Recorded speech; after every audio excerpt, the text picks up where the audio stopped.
odd in format at the very least, mainly because this is one of those books that I managed to lose to time.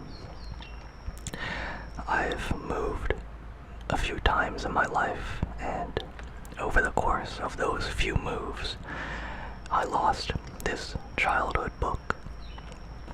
That book being, as you can see on the right-hand side of the screen, Bionicle-Rahi Beasts, in which, from what I remember vaguely about the book, there was a contest amongst young Lego builders to build beasts for the Bionicle universe, and those contest winners were placed within this book. I remember this book very vividly, as when I was a kid in elementary school, I rather enjoyed Bionicle. I bought some books of the series at a school book fair,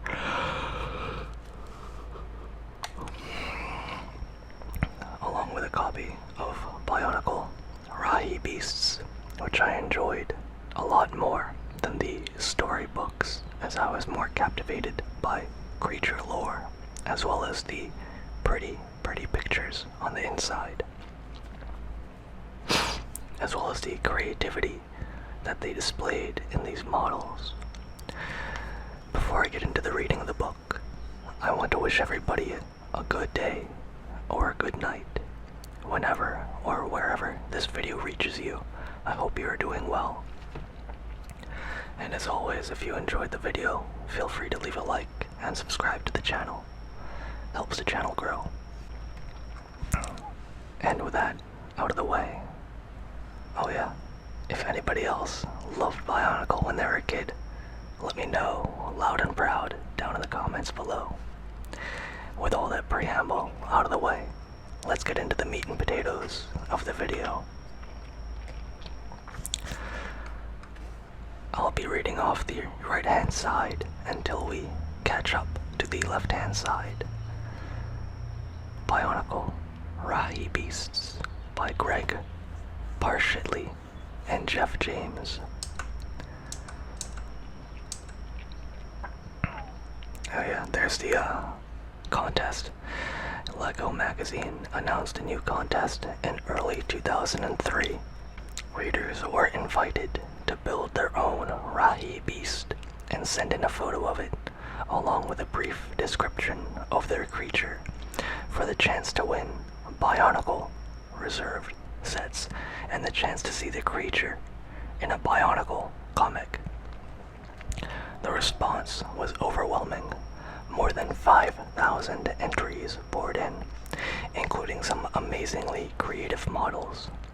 It was so exciting to see what the fans came up with that we asked the publishers of this book to include the grand prize winner and some of the very best of the other winning entries. You've already seen one, the Tatarok, on the cover, and you'll find more in these pages.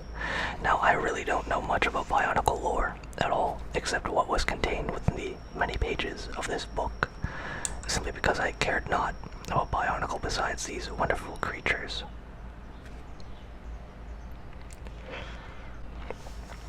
Introduction. I am Raga Norik.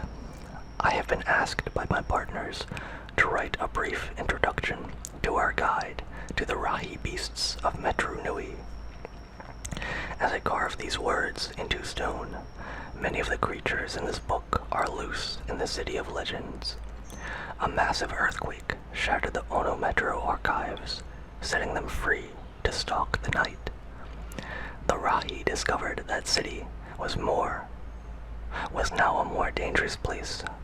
Hordes of Visorak, spider-like creatures from another land, have invaded Metru Nui. They hunt anything that lives, wrapping Rahi up in web cocoons, and often using venom to mutate the Rahi into even more monstrous beings. In the many years since we became Rahaga, My friends, Gaki, Pocus, what the fuck are these names, dude? Bomonga, Iruni, and Kaulas have joined with me to dedicate our lives to protecting wild creatures from the Visorak.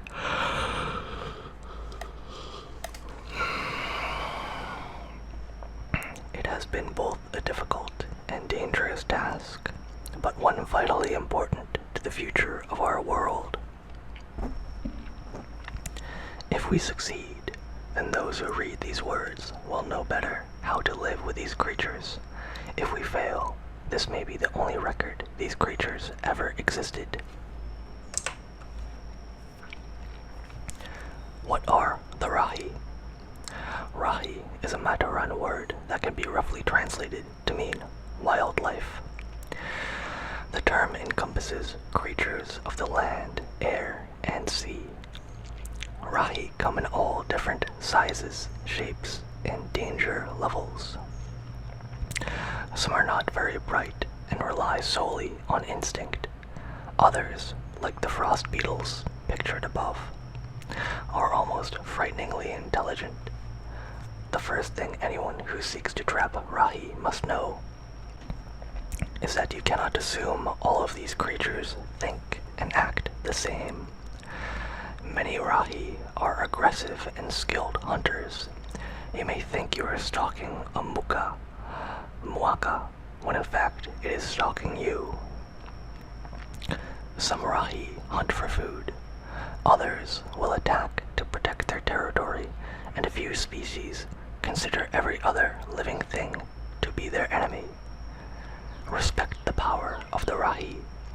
Understand that the smallest creature may be the most dangerous, while the largest may simply wish to be left alone. If your goal is simply to avoid being attacked, use common sense and stay away from Rahi nests and lairs. Do not attempt to frighten or harm them in any way, and most of all, be aware of what sort of creatures may be in the area.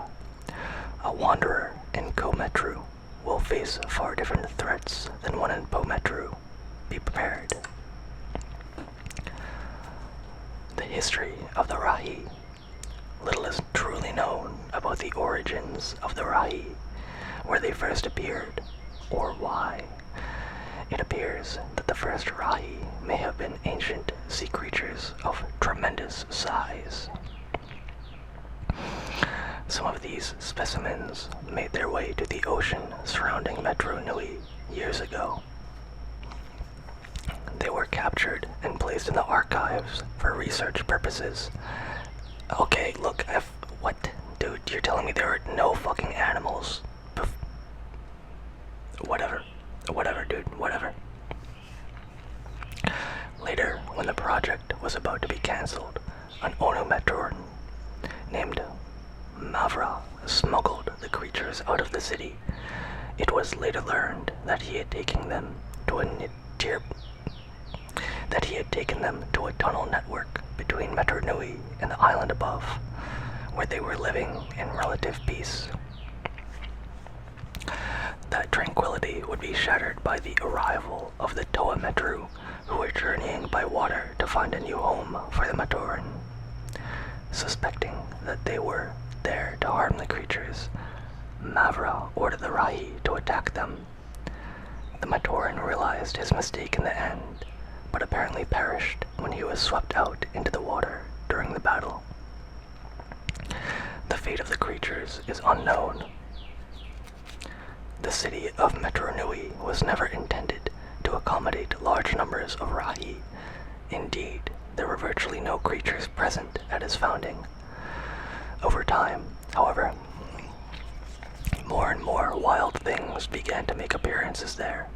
It was later theorized that they were driven from their homelands by the Visorak and fled by air, sea, and through long abandoned chutes to Metro Nui.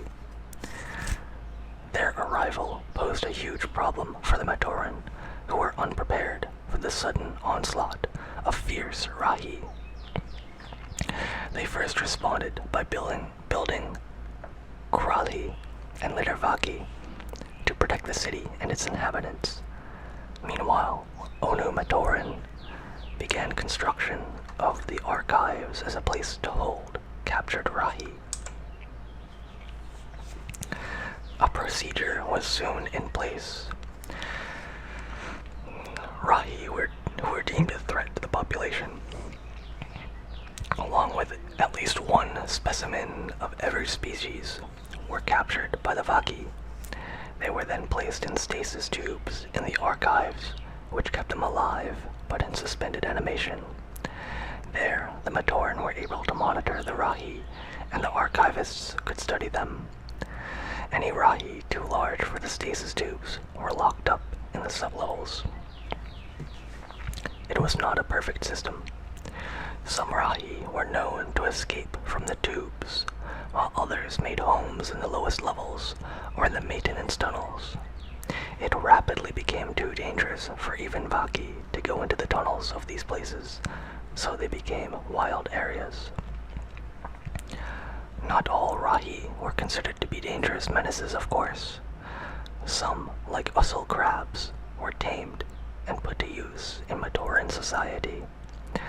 Others were considered to be harmless, or at worst, pests. It seemed that a balance had been struck between Matoran and the wildlife in their city. It would not last.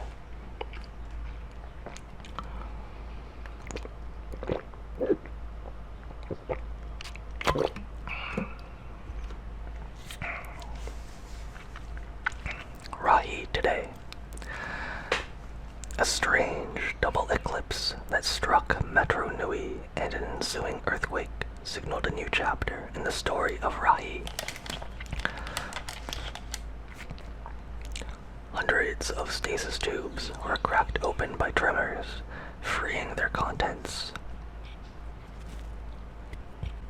Predators and prey escaped from the archives, only to find the city above largely in ruins.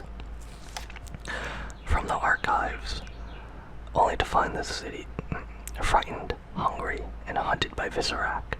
Rahi have made this new city of shadows an even more dangerous place. Pictured now is the Archives Moles. Domain Onu Metro. These small Rahi originally dwelled in Po Metru, but when the number of assemblers' villages increased, they were forced to migrate. The majority wound up in the archives, living in shadowy corners of the vast museum and feeding on insects and microscopic protodytes. Of all Rahi, Archives moles are probably among the best at working together, since they are small and relatively defenseless against large predators. Cooperation is the only thing that allows them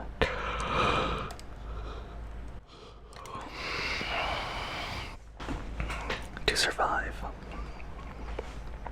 They have been known to form living ladders to reach high places, and living bridges to cross chasms beneath the sub-levels. The Archives mole's approach to dealing with the Visorak is simple: run and hide. They can squeeze into spaces far too narrow for Visorak and can remain there, frozen with fright, until the spider creature gets frustrated and leaves. Unfortunately, the Visorak sometimes spin webs and block the openings of those spaces, trapping the moles inside. Rahaga Bomonga always keeps an eye out for anything that looks like stray webbing down below, as it often marks an Archives mole hiding spot. Rahaga Bomonga says, "Even the small, harmless creatures are stalked by the Visorak. I do what I can to save them, but it is not easy to coax them from their places of refuge. They are afraid, and with good reason." They look like pretty cute little guys, man.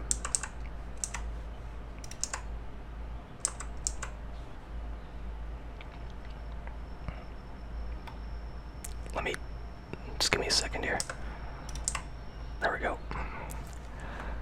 The Artaka bull. Some weird looking quadruped centaur sort of thing. Very cool looking, I'm not gonna lie to you. I thought it was probably one of the coolest looking builds in the whole book. Domain, Lee Metro. The Artaka Bull is one of the oldest Rahi known to the Matoran, with archives records dating back well over 2,000 years. It is believed to be the inspiration for the legend of the mutant Canera, who guards a tunnel network. Come on, man, that's Greek. Other tales say the Artaka Bull was actually present on Metro Nui before the Matoran civilization arose. It is this latter story that led to these Rahi being named after Artaka, the legendary Matoran place of refuge. According to the tales, these creatures have intelligence far beyond Matoran level. As a result, they were the only creatures allowed by Matanui to share Artaka with a Matoran. Most of this, of course, is probably myth. What is known about the Artaka Bull is that it is swift, strong, an excellent tracker, and seems to be generally hostile. If they were good-natured creatures at any point in the distant past, they are certainly not now. Rahaga Bamonga says, "It's a smart creature.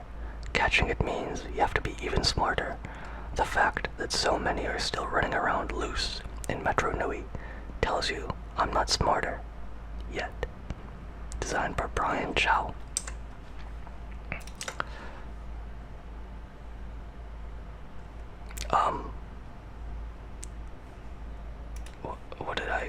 What did I do exactly? 2021, okay. I messed something up, but it's fixed now, I think. Maybe I'm just really stupid. Blade Borrower. Domain Ono Metru. One of the most powerful Rahi to be known in the Ono Metro archives sublevels. The Blade Borrower has been a menace to Matoran for years. Using its powerful claws, it can dig tunnels that closely resemble Matoran-made ones. Archivists have been known to mistake these passages for parts of the archives, wander down them, and never be seen again.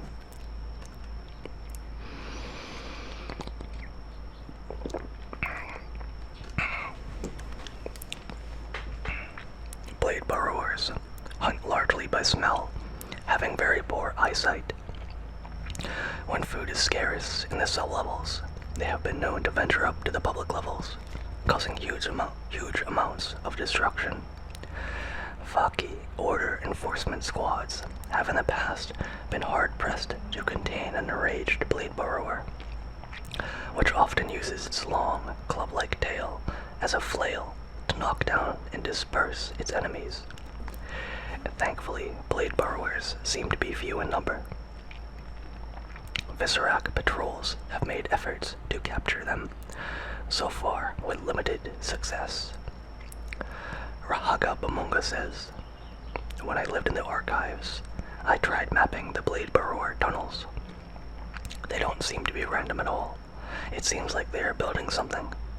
What it might be and why, I do not know." Designed by Daniel Siddle.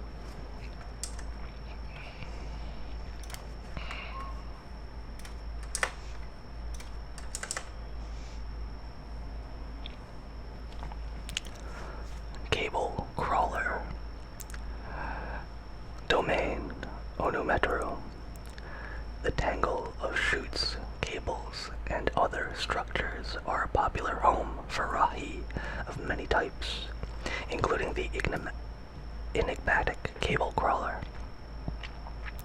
This bizarre creature makes its home in the cables that overhang Limetru, preying upon other climbing Rahi and small birds.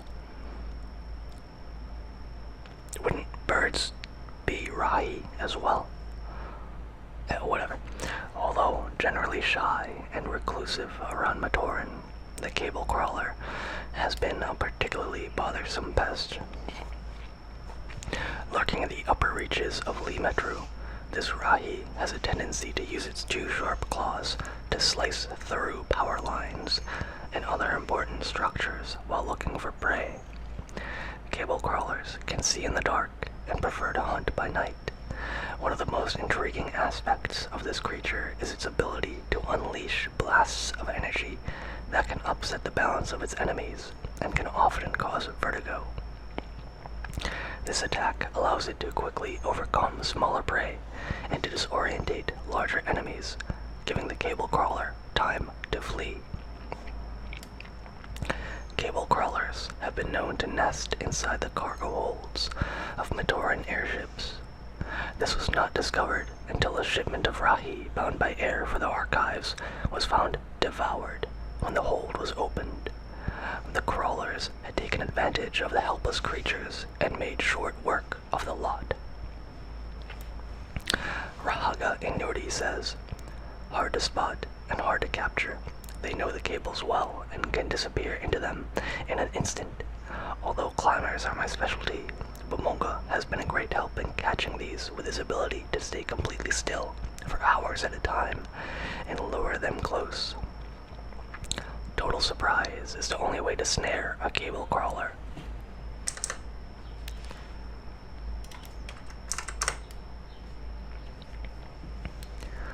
Here we have the catapult scorpion. Domain Pometru.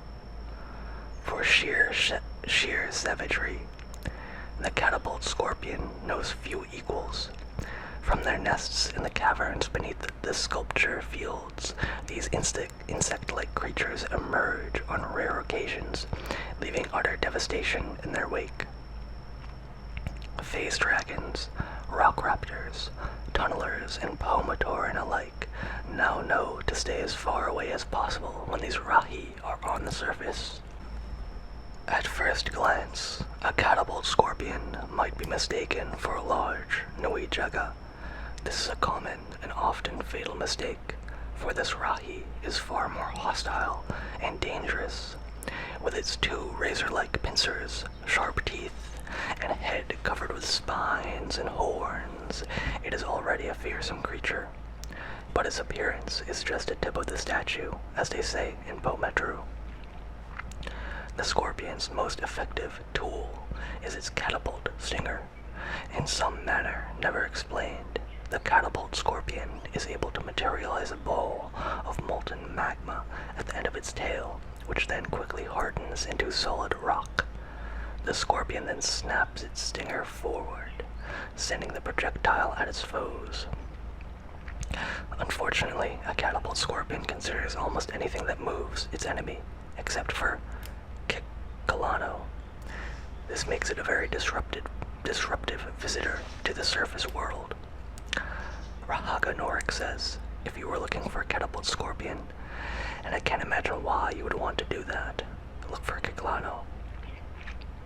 These Rahi eat solid protodermis, and their preferred hunting method is to follow along behind Kikalano herds and consume whatever the beast's horns dig up.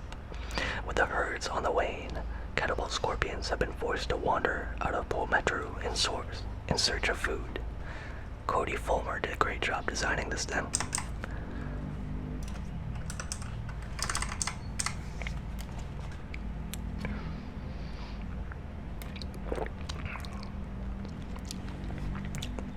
The Shoot Lurker.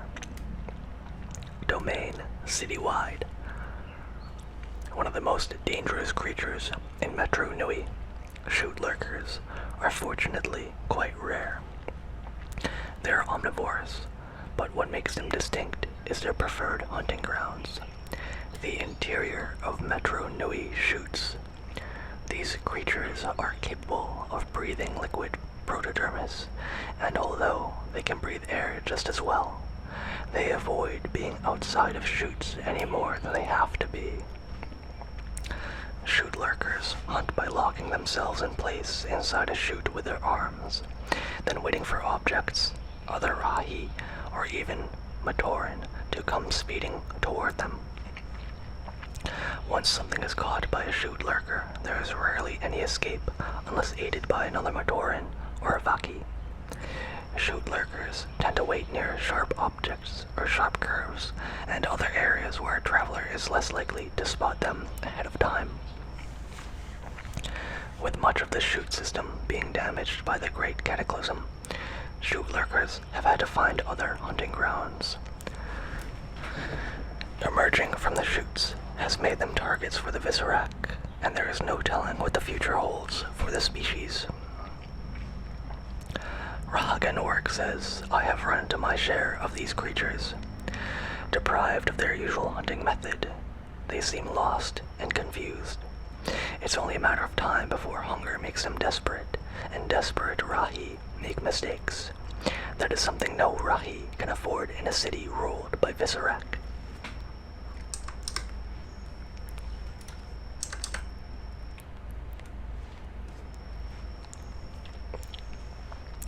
Here we have a colony drone.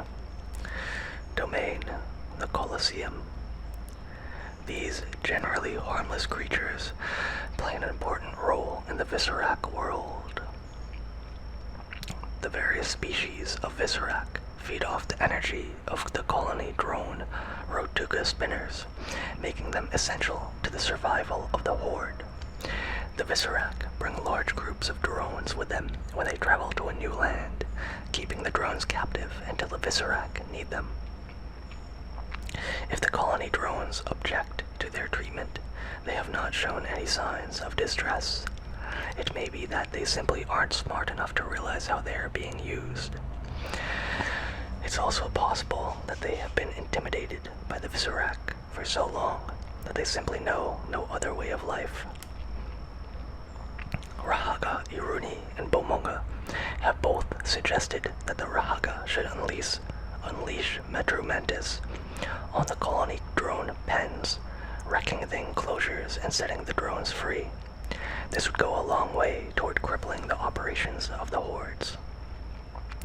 Norik and Gaki have refused to go along with the plan, pointing out that the drones would probably be hunted down and wiped out by the other Rahi. Dooming a species to extinction is seen as too high a price to pay even to stop the Visorak. Rahaganoric says, there has to be another way. I refuse to believe that the only way we can beat the Visorak is to behave like them. The drones are not responsible for all this. They should not have to suffer for it.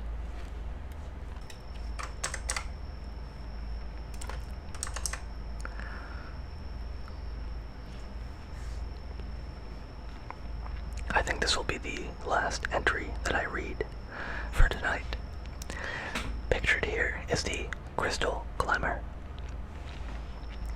Domain, Kometru. High atop the cold crystal towers of Kometru. High atop the cold crystal towers of Kometru. These Rahi can be seen scurrying from one icy rooftop to the next. The crystal climber has sharp claws to hold tight onto cold and slippery surfaces, and a long, thin tail it uses for balance. Possessing excellent night vision, their glowing red eyes are a common sight in the evening darkness in the Kometru.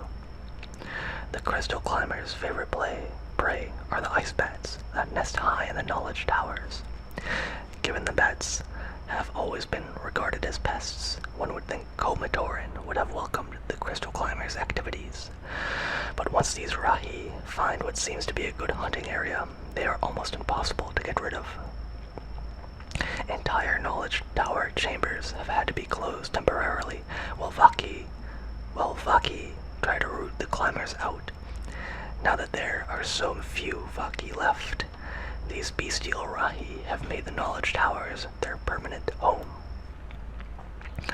Crystal climbers form small, tight-knit groups and react violently to incursions by others of their species.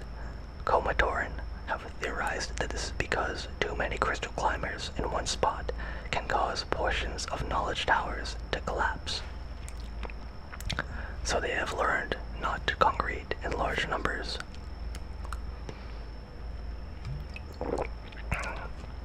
Rahaga Inuri says, Kometru is no place to climb. Slip and fall to your doom, sure, but not climb. The trick to catching crystal climbers is getting to them, since they favor the very highest points in a knowledge tower. Once you have them snagged with a spinner, make sure they don't fall off the tower. They make a heck of a mess down below. That concludes tonight's reading of the Rahi of Bionicle. If you enjoyed the video, please let me know. And as always, we're all in it together, and I'm pulling for you.